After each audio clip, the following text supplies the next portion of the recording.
There are a lot of very talented companies out there that are doing really compelling work in the drone space, but they're all over the place.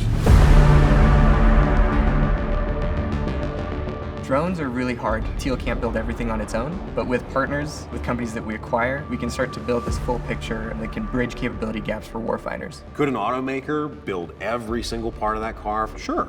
But that's not their core competency. We're never going to be a 3D mapping company. That's not what we do. We build drones. 3D mapping companies are never going to build drones. They need a drone to put their software on. Sensors, payloads, airframes, propulsion systems, batteries, controllers, radios, then layered on top of that, autonomous capabilities, autonomy engines, AI, and then on top of that, applications. That is a lot of technology. And we see a lot of partners that are building these specific Lego pieces to this full stack, and they also recognize that they can't do everything on their own. So that's our focus with Red Cat Futures Initiative, is to go out there and find the technology partners who can provide us best-in-breed capability and allow us to bring together a solution that is more capable than the sum of its parts. By combining forces, we're able to be more effective than any of these companies alone. If you get ahead on one thing, that gives you 18 months before the operator comes back and says, well, I want this now. We can kind of spread the engineering efforts between multiple companies and accelerate that technology so that it's ready for the customer in a much shorter period of time. And as long as we stay open, we're going to be at the top of the heap because we play well with others and others don't. What I'm seeing is the linear rate at which the government can adapt to the exponentially accelerating technology that we're now seeing introduced. That's putting a lot of responsibility on private industry to show up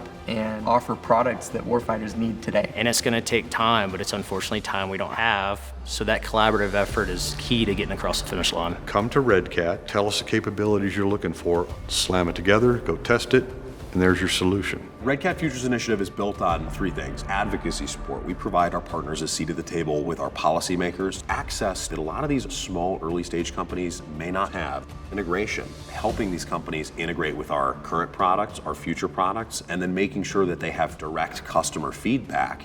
Collaborating with our engineering team to hone the best integration solution we can possibly make together. And marketing. For a lot of small and early stage companies, the marketing budget is non-existent. We're very fortunate to be a publicly traded company, so we've got a lot of capital stability, an incredible marketing team, and by providing those assets to our RFI partners, we're able to help expand their reach and give them access to markets and opportunities that they may not have been able to access on their own. I want to work with good people, a team that is as passionate about what we're building as I am. That extends beyond my team at Teal and Red Cat. I want that with our partners, and we're fortunate to have a really good line of partnerships with the Red Cat Futures Initiative. Now, partners are approaching Red Cat, and we're having access to parts of the market that we never would have thought. It's like 6 months before somebody comes out with something that is just insanely brilliant that nobody's ever thought of before, that's ready to go to market. All they need is a platform to play with.